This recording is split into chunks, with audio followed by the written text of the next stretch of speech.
이런 치과는 정말 가지 말아라, 가면 안 되는 치과에 대해서 말씀 주시면 좋을 것 같습니다.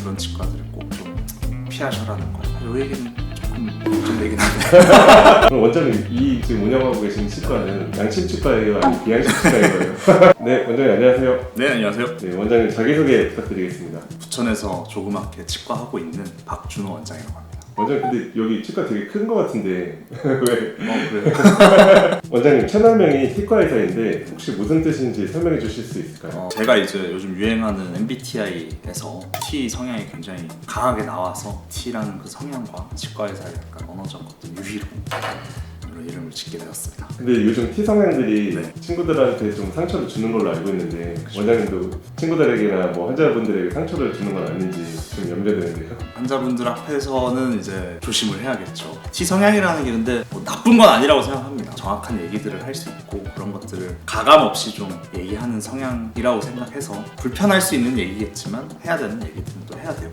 일하는 데에도 좀 필요한 부분이지 않나 그렇게 생각합니다. 원장님 유튜브를 시작하는 계기는 어떻게 되세요? 요즘 이제 치과 관련된 유튜브들 굉장히 많고 사실 치과 관련된 정보들이 오히려 너무 넘쳐나다 보니까 그 중에서 무엇이 좀 올바른 정보인지 그리고 그 정보에 대해서 제가 어떻게 생각하는지 이런 것들을 좀 유튜브라는 채널을 통해서 전달하고자 만들게 되었습니다. 원장님, 그리고 양심치과라는 말을 좀 들어보셨을 것 같은데 어떤 치과를 가야 되는지 그 기준에 대해서 좀 말씀해 주실 수 있을까요? 네, 양심치과라는 말이 다소 어폐가 있다라고 생각을 합니다. 서비스를 구매하는 데 있어서 그 판매자의 양심에 기대는 거는 저는 올바른 선택이 아니라고 생각을 하고요. 실제로 진료를 임함에 있어서 저도 마찬가지지만 양심에 근거해서 무언가를 치료하지는 않습니다. 제가 배운 대로 판단하는 대로 그 결과를 전달하는 걸 뿐이고요. 그거대로 수행을 하는 것이지 양심에 근거해서 하지 않는다. 다만 이런 얘기가 자꾸 나오는 이유가 아무래도 이 치과라는 이 영역이 그리고 의료라는 영역이 굉장히 정보의 비대칭이 심한 분야이고 그거에 따라서 환자분들이 스스로 이제 정보를 얻을 수 있는 그런 영역들이 제한되다 보니까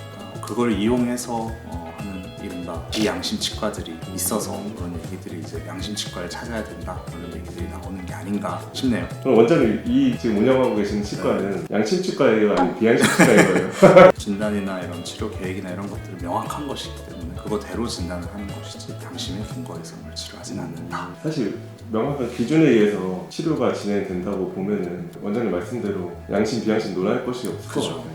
그럼에도 불구하고 또 추가로 또 드리고 싶은 질문은 이런 치과는 정말 가지 말아라, 가면 안 되는 치과에 대해서 말씀 주시면 좋을 것 같습니다. 요즘 치과들이 워낙에 많잖아요. 건물마다 있고 치과들이 다양하게 있다 보니까 어떤 치과를 고르셔야 될지 정말 고민이 많이 되실 텐데 첫 번째로 가장 이제 가지 말아야 될 치과는 치과 의사가 아니라 이제 실장이나 간호사들이 보고 진단 및 치료 계획을 세우는 치과들을 좀 피하셔라 말씀드리고 싶습니다. 치과를 환자분들이 선택함에 있어서 가장 원하는 거는 치과 의사가 지금 내 상태에 대해서 어떻게 판단하는가 그리고 어떻게 치료해야 될까에 대한 설명을 듣는 거라고 생각을 하는데 그런 설명 행위들을 이제 다른 보조 직원들이 해버리고 심지어는 치료 계획까지도 세우는 치과들은 꼭 피하셔라고 말씀드리고 싶고 두 번째로는 불친절한 치과입니다.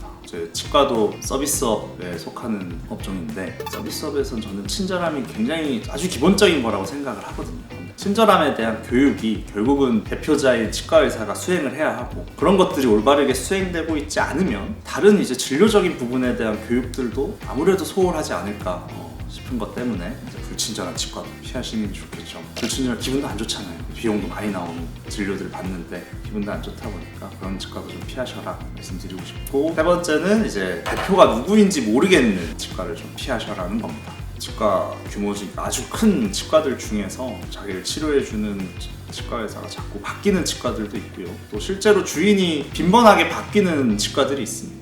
요즘 이슈가 되고 있는 사무장 병원이라든가 이런 거에 이제 속하는 치과들이 좀 있는데 그런 치과들은 당연하지만 내가 지금 치료받고 있는 치료에 대한 책임을 질 수가 없는 구조이기 때문에 그런 치과들을 꼭 좀 피하셔라는 거. 네 번째는 가격 명시를 하는 치과들. 가격을 이제 아주 싼 가격으로 이제 홍보를 하는 치과들이 있습니다. 요즘 인스타나 페이스북, 틱톡 이런 걸 통해서 이제 아주 싼 가격으로 이제 환자들의 정보를 수집한 다음에 그걸로 이제 환자들을 유인하는 치과들 이것도 광고 방식이라고 봐야 될지 모르겠지만 그런 것들이 좀 성행하고 있는데 그런 치과들이 사실은 제가 앞전에 말씀드렸던 그런 성향들도 다 포함하고 있습니다.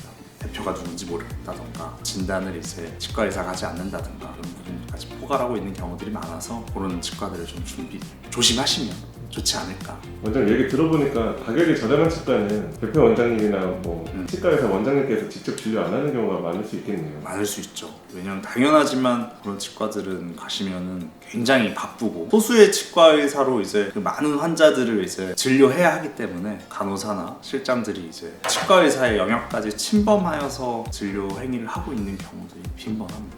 환자분들이 또 알 수가 없는 부분이기도 해요. 그런 부분들 좀 조심해야 되지 않을까 싶습니다. 원장님 덕분에 제가 곧 치과를 가야 되는 이슈가 있는데 네. 이가 좀 아파가지고 염증이 있고 덕분에 좋은 치과 잘 선택할 수 있을 것 같아요. 뭐 선택하실 게 있나요? 여기 야 그러네. 원장님 유튜브 본격적으로 시작하는데 마지막으로 포부 한 말씀 해주시면 좋을 것 같습니다. 우리 이제 치과 의사라는 우리 유튜브 채널명에 맞게 좀 환자분들한테 솔직하고 정확한 내용들 좀 가감 없이 말씀드리면서 환자분들이 좀 올바른 선택을 하실 수 있게끔 도움이 되는 채널이 되었으면 좋겠습니다. 원장님 정말 감사드리고 상시 많이 전달 부탁드리겠습니다. 알겠습니다. 감사합니다. 네, 감사합니다. 괜찮나요?